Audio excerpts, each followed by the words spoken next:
जय हिंद दोस्तों, नमस्कार। बात कर लेते हैं आज की दिन भर की सारी बड़ी खबरों की, जहां सबसे पहले आपको बताएंगे दोस्तों, बांग्लादेश से अब चीन को करेंगे बाहर। जी हां, अमेरिका और इंडिया ने लिया बहुत बड़ा इनिशिएटिव, यूनुस को राष्ट्रपति बनाने की तैयारी। जी हां दोस्तों, अब क्या होगा बांग्लादेश में चाइना का, कैसे भारत और अमेरिका मिलकर उठाने जा रहे हैं ये कदम। सर्जियो गौर के बांग्लादेश दौरे का एजेंडा आपको बताएंगे दोस्तों। वही बताएंगे पीओके में क्या है दोस्तों अभी की सबसे बड़ी अपडेट। पाकिस्तान को नहीं पचा पीओके का सच, तो विरोध प्रदर्शन की खबरें कवर करने वाली कई वेबसाइट पर ही लगा दी रोक, मीडिया पर लगा दी रोक। पाकिस्तान ने कतर बेस्ड अल जजीरा मीडिया चैनल को ही बैन कर दिया दोस्तों पीओके में रिपोर्टिंग करने से। बताएंगे कैसे मानवता के खिलाफ उतर गई है पाकिस्तान की शहबाज मुनीर सरकार। इतना ही नहीं, चौंकने वाली जानकारी आपको बताएंगे। क्या तालिबान ने पाकिस्तान के आगे टेक दिए घुटने? आखिर हम ऐसा क्यों कह रहे हैं दोस्तों? अभी तो अफगानिस्तान और भारत के बीच अच्छे संबंध थे, तो फिर ऐसा क्यों? जानकारी सामने आ रही है, सबसे पहले आपको बताएंगे। साथ ही साथ बताएंगे भारत के एक फैसले ने किया नेपाल को मजबूर, अकड़ रहे बालेंद्र शाह लगाने लगे अब गुहार। बताएंगे क्या है मुद्दा, और आखिर भारत ने ईरान में अपने राजदूत को क्यों बदल डाला दोस्तों। एक से एक बेहतरीन से बेहतरीन अपडेट आपको बताएंगे, बस आप वीडियो के अंत तक बने रहिएगा। और खबरों में आगे बढ़ने से पहले मानते हैं कि जैसे भारत के पड़ोसी भारत को ही आंख दिखाने का प्रयास करते हैं, वो पड़ोसी जो भारत के दम पर ही पल रहे हैं और ऐसे को मजा चखाना अपना भारत जानता है, तो वीडियो को लाइक करके चैनल को सब्सक्राइब करके बेल आइकन दबा के कमेंट में जय हिंद अवश्य कहिएगा। बात करते हैं पहली सबसे बड़ी खबर की, जहां भारत में अमेरिकी राजदूत और दक्षिण व मध्य एशिया के लिए अमेरिका के विशेष प्रतिनिधि सर्जियो गोर बीते सप्ताह 3 दिनों के बांग्लादेश दौरे पर थे। इस दौरान गोर ने बांग्लादेश के प्रधानमंत्री तारिक रहमान, विदेश मंत्री खलीलुर रहमान समेत कई अहम बांग्लादेशी अधिकारियों से मुलाकात की। लेकिन गोर के दौरे पर जिस चीज ने लोगों का ध्यान अपनी तरफ खींचा, वो 31 जुलाई की सुबह ढाका में मौजूद भारतीय उच्चायुक्त दिनेश त्रिवेदी से उनकी मुलाकात थी दोस्तों। जी हाँ, खास बात है कि गोर की यह मुलाकात उनकी तारिक रहमान के साथ बैठक से पहले हुई थी। गोर और त्रिवेदी की 1.5 घंटे चली बैठक के बाद राजनयिक हलकों में इसके बारे में चर्चा शुरू हो गई। एक्सपर्ट्स का मानना है कि इस अहम बैठक का मकसद बांग्लादेश में चीन के बढ़ते असर को कम करने के लिए रणनीति तैयार करना था, जिसमें बांग्लादेश, भारत, अमेरिका के त्रिपक्षीय हितों को प्राथमिकता दी जाए। अहम बात थी कि गोर से मुलाकात के बाद उसी दिन भारतीय उच्चायुक्त त्रिवेदी नई दिल्ली के लिए रवाना हो गए। कहा यह जा रहा है कि त्रिवेदी का अचानक दिल्ली दौरा ढाका में गोर से हुई मुलाकात का ही अगला कदम था। गोर का दौरा ऐसे समय में हुआ है जब तारिक रहमान सरकार के आने के बाद चीन ने ढाका में अपनी पकड़ मजबूत की है। बीते जून में तारिक रहमान ने चीन की यात्रा की थी, जहां ढाका और बीजिंग के बीच कई समझौतों पर सहमति बनी थी। वहीं बांग्लादेश के राजनीतिक और कूटनीतिक हलकों में अमेरिका की चीन योजना को लेकर चर्चा शुरू हो गई है। इस दौरान ये सवाल सबसे ज्यादा उठ रहा है कि अगर पाकिस्तान एक ही समय में चीन और अमेरिका के साथ अच्छे संबंध रख सकता है, तो बांग्लादेश ऐसा क्यों नहीं कर सकता है, और भारत को इस पर क्यों आपत्ति होनी चाहिए। ढाका में गोर और त्रिवेदी की मुलाकात के बाद यह चर्चा जोर पकड़ रही है दोस्तों। इसीलिए यह जानकारी हम आपके सामने सबसे पहले लेकर आए हैं, एक्सक्लूसिव जानकारी। असली खेला यहाँ है, आपको बता दें। सर्जियो गोर ने 1 जुलाई को दौरे के आखिरी दिन बांग्लादेश के प्रधानमंत्री तारिक रहमान से मुलाकात की और उसी दिन सत्ताधारी पार्टी बीएनपी की परमानेंट समिति यानी अस्थायी समिति की बैठक हुई। कहा जा रहा है कि इस बैठक का गोर के दौरे से संबंध था। नॉर्थ ईस्ट न्यूज की रिपोर्ट में बताया गया है कि इस बैठक में राष्ट्रपति पद के लिए मोहम्मद यूनुस के नामांकन पर चर्चा हुई। इसी बैठक में यह भी पुष्टि की गई कि पीएम तारिक रहमान ब्रिक्स शिखर सम्मेलन में हिस्सा लेने नई दिल्ली जाएंगे। ये सम्मेलन सितंबर में हो रहा है दोस्तों। गोर के दौरे पर एक बात जो ध्यान देने वाली है वो ये कि उन्होंने बांग्लादेश के विपक्षी दलों जैसे कि Jamaat Islami, national citizen party NCP के नेताओं से मुलाकात नहीं की। जी हाँ, बांग्लादेश जमात इस्लामी के पाकिस्तान की आईएसआई से पुराने रिश्ते रहे हैं, तो वहीं शेख हसीना के खिलाफ आंदोलन के बाद बनी एनसीपी के नेताओं ने लगातार भारत के खिलाफ जहरीले बयान दिए हैं। ऐसे में नॉर्थ ईस्ट न्यूज ने यह बड़ा रिपोर्ट जारी किया दोस्तों, जिसमें क्लियरली कहा है कि इस बैठक में राष्ट्रपति पद के लिए मोहम्मद यूनुस के नामांकन पर चर्चा हुई है। ठीक भारतीय उच्चायुक्त त्रिवेदी से मुलाकात के जस्ट बाद दोस्तों, जिससे अब क्लियरली समझ में आ रहा है कि कहीं ना कहीं अब भारत और अमेरिका मिलकर बांग्लादेश से चीन की पहुंच को दूर करना चाह रहे हैं और बांग्लादेश को एक साइड ले जाकर इंडिया और यूएस फ्रेंडली सरकार बनाना चाह रहे हैं। आपको पता है कि राष्ट्रपति के पास सबसे ज्यादा पावर होती है। ऐसे में अगर भारत और अमेरिका मिलकर यूनुस को बनाते हैं तो कहीं ना कहीं Muhammad Yunus as a privilege Bharat के साथ अच्छे संबंध रखेगा और अमेरिका के साथ अच्छे संबंध रखेगा।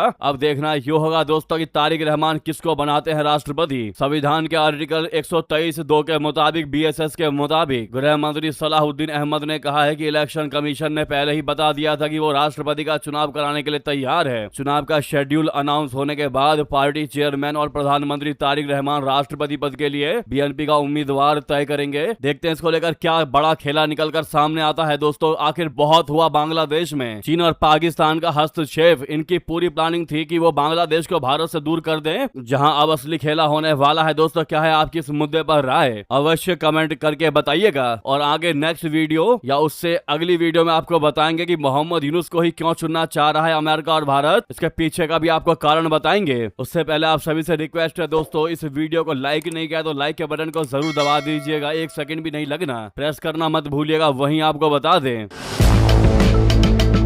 पाकिस्तान को नहीं पचा पीओके का सच, विरोध प्रदर्शन की खबरें कवर करने वाले रिपोर्टिंग चैनल्स पर ही लगा दी रोक, वेबसाइट पर लगा दी रोक। दोस्तों चौंकने वाली बात तो यह है कि पाकिस्तान ने अल जजीरा जैसे मीडिया चैनल पर बैन लगा दिया रिपोर्टिंग करने के लिए पीओके में। क्या कतर से बिगड़ेंगे पाकिस्तान के रिश्ते? दोस्तों बता दें पाकिस्तान के कब्जे वाले कश्मीर में जारी विरोध प्रदर्शनों और हिंसा की रिपोर्टिंग के बाद पाकिस्तान में अल जजीरा इंग्लिश समेत कई डिजिटल न्यूज वेबसाइट पर कथित रूप से रोक लगा दी है। शहबाज शरीफ सरकार का यह फैसला ऐसे समय आया है जब आसिम मुनीर की सेना पीओके में कत्लेआम मचा रही है। पाकिस्तान सरकार ने अब तक इस संबंध में कोई आधिकारिक बयान जारी नहीं किया है। रिपोर्ट्स के मुताबिक पीओके में प्रदर्शन, सुरक्षा बलों की कार्रवाई और बिगड़ते हालात की कवरेज के बाद कई अंतर्राष्ट्रीय और डिजिटल मीडिया प्लेटफॉर्म पाकिस्तान में एक्सेस नहीं हो पा रहा है। यूजर इन वेबसाइट को नहीं खोल पा रहे हैं। इसे सरकार द्वारा नैरेटिव पर नियंत्रण बनाए रखने का प्रयास के तौर पर भी देखा जा रहा है। हालांकि इसकी स्वतंत्र पुष्टि नहीं हुई है। इससे पहले अल जजीरा ने भी रिपोर्ट किया था कि इस्लामाबाद की एक अदालत में पाकिस्तान की national cyber crime investigation agency NCCIA ने कई यूट्यूब चैनलों को ब्लॉक करने की मांग की थी। इनमें पूर्व प्रधानमंत्री इमरान खान, विपक्षी नेताओं और सरकार की आलोचना करने वाले पत्रकारों से जुड़े चैनल भी शामिल बताए गए थे। रिपोर्ट्स के मुताबिक यूट्यूब ने 27 कंटेंट क्रिएटर्स को अदालत के निर्देशों का पालन न करने पर कार्रवाई की चेतावनी भी दे दी थी। ज्वाइंट अवामी एक्शन कमेटी ने कुछ वीडियोस जारी करके दावा किया है कि मुजफ्फराबाद में सुरक्षा बलों ने एक निहत्थे व्यक्ति के साथ मारपीट की और एक सादे कपड़ों में मौजूद व्यक्ति ने प्रदर्शनकारियों की ओर गोली चलाई। समिति ने इन आरोपों की स्वतंत्र जांच की मांग करते हुए संयुक्त राष्ट्र, OHCHR, amnesty international, human rights watch, IRRC और अंतर्राष्ट्रीय मीडिया से हस्तक्षेप की अपील कर डाली। वहीं अल जजीरा को बैन किए जाने को लेकर अभी तक पाकिस्तान सरकार या अल जजीरा की तरफ से आधिकारिक तौर पर कोई बयान जारी नहीं किया गया है। लेकिन पाकिस्तान के कई सोशल मीडिया यूजर्स ने दावा किया है कि देश में अल जजीरा का वेबसाइट जो है वो खुल नहीं रहा है। पीओके के पत्रकार शोएब खान ने अल जजीरा के पाकिस्तान में बंद होने की जानकारी दी है। अब ऐसे में सबसे बड़ा सवाल यह है कि अच्छे खासे कतर के साथ रिश्ते क्या बिगाड़ लेगा पाकिस्तान? क्या कतर की नाराजगी मोल लेगा पाकिस्तान? आपको बता दें कि अल जजीरा कतर का न्यूज चैनल है जो प्रोपेगेंडा फैलाने में माहिर माना जाता है। लेकिन चूंकि ये कतर का चैनल है जिससे कई देश भारी मात्रा में गैस का आयात करते हैं, इसीलिए अल जजीरा को कई देशों में जबरदस्ती बर्दाश्त किया जाता है, ना चाहते हुए भी उसको प्यार दिया जाता है। इसीलिए सवाल यह है कि अगर वाकई पाकिस्तान ने अल जजीरा को बैन किया है तो क्या वो कतर की नाराजगी को मोल लेने की स्थिति में है? क्या उसने कतर को सीधी सीधी चेतावनी दी है? पाकिस्तान अपनी ऊर्जा और गैस की आवश्यकताओं के लिए पूरे तरीके से कतर पर ही निर्भर है, यानी डिपेंड है, और कतर उसे कई बार कर्ज भी दे चुका है। ऐसे में अगर फिर भी उसने अल जजीरा को बैन किया है तो वाकई में पाकिस्तान से मूर्ख कोई देश नहीं हो सकता जो अपने ही पैर पर कुल्हाड़ी मार रहा है। जी हाँ दोस्तों, साथ ही आपको बता दें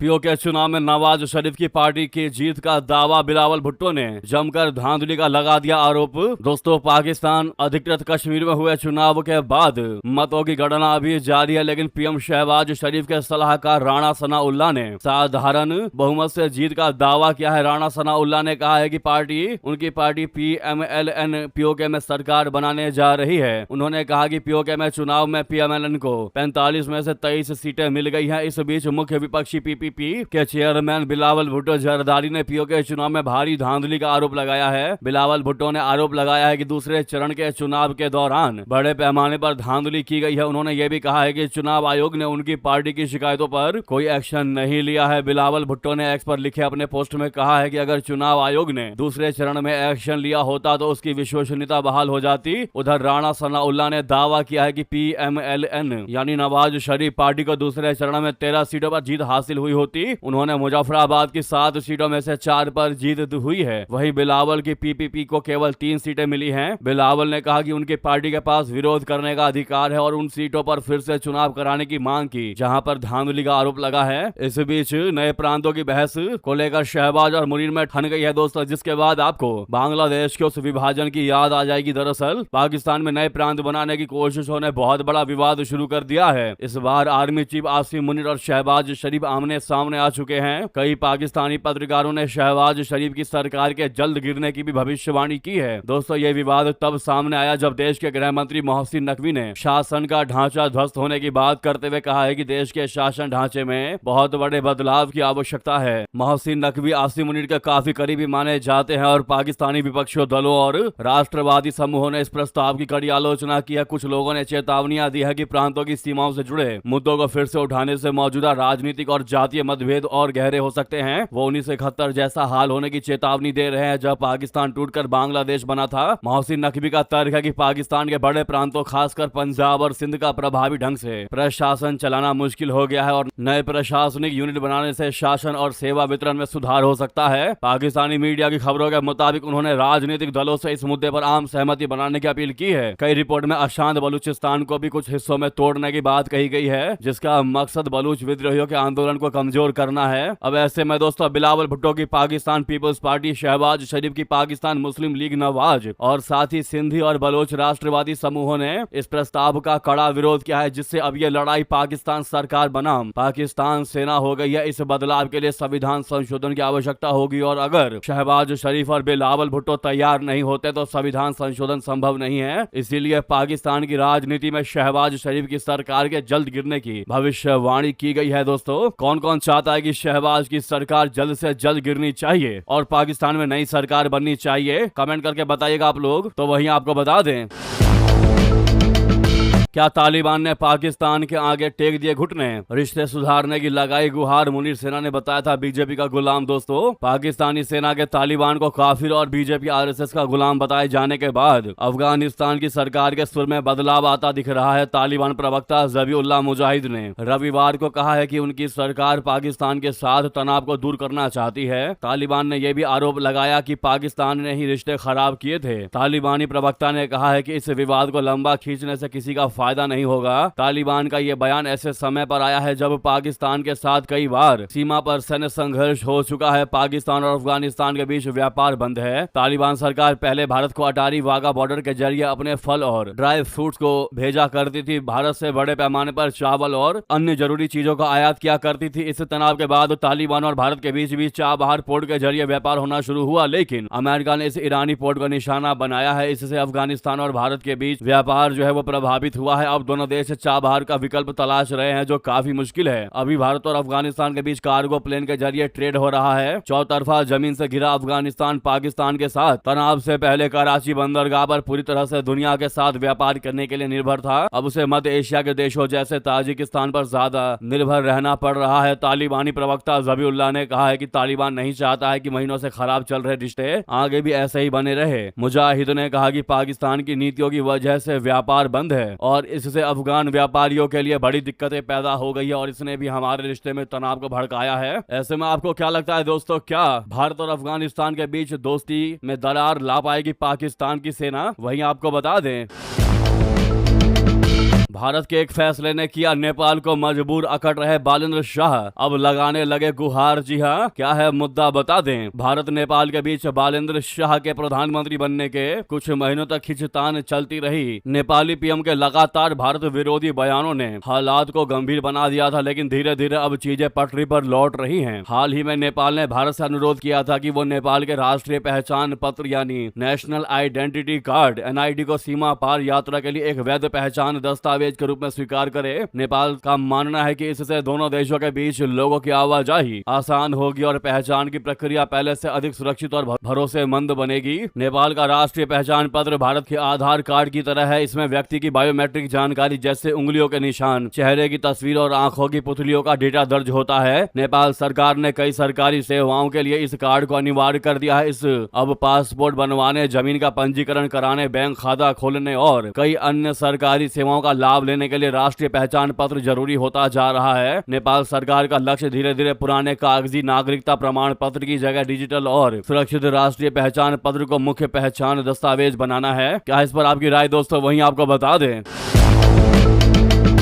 ईरान में भारत के नए राजदूत होंगे विश्वेश नेगी। पश्चिम एशिया संकट के बीच लिया बड़ा फैसला दोस्तों। विश्वेश नेगी को इस्लामिक रिपब्लिक ऑफ ईरान में भारत के अगले राजदूत के रूप में नियुक्त किया गया है। यह जानकारी विदेश मंत्रालय की ओर से जारी एक आधिकारिक बयान के मुताबिक है। भारतीय विदेश सेवा बोले तो IFS के 2002 बैच के अधिकारी नेगी वर्तमान में नई दिल्ली में विदेश मंत्रालय के भीतर संयुक्त सचिव के रूप में कार्यरत है। विदेश मंत्रालय के मुताबिक नामित राजदूत से जल्द ही तेहरान में अपना नया राजनयिक कार्यभार संभालने की उम्मीद है, जो भारत ईरान के रणनीतिक और व्यापारिक संबंधों के लिए एक महत्वपूर्ण अवधि में होगा। यह घटनाक्रम पश्चिम एशिया में बढ़ते तनाव की पृष्ठभूमि में सामने आया है, जिसमें भारत ने वाणिज्यिक जहाजरानी मार्गों की सुरक्षा और नाविकों की सुरक्षा, विशेष रूप से हॉर्मुज जल डमरू मध्य के साथ मौजूदा संकट को दूर करने के लिए संवाद और राजनयिक जुड़ाव की वकालत करने के लिए जरूरी है। इससे पहले शुक्रवार को विदेश मंत्री S जयशंकर जी ने ईरानी विदेश मंत्री सैयद अब्बास अरागची के साथ टेलीफोन पर हुई बातचीत की। एक्स अकाउंट पर एक पोस्ट में जयशंकर जी ने कहा कि आज शाम ईरान के विदेश मंत्री सैयद अब्बास अरागची से टेलीफोन पर बातचीत हुई। हमने क्षेत्र में जारी शत्रुता पर अपनी गहरी चिंता व्यक्त की। हमने दृढ़ता पूर्वक आग्रह किया कि वाणिज्यिक जहाजों और नाविकों पर किसी भी परिस्थिति में हमले न किए जाए। भारत किसी भी पक्ष द्वारा किए गए ऐसे किसी भी हमले की निंदा करता है, जयशंकर जी ने कही। उन्होंने आगे कहा कि उन्हें मौजूदा घटनाक्रमों और वर्तमान में चल रही चर्चाओं पर ईरान के दृष्टिकोण से अवगत कराया गया है। विदेश मंत्री ने कहा कि मुझे वर्तमान घटनाक्रम और चल रही चर्चाओं के संबंध में ईरान के दृष्टिकोण से अवगत कराया गया।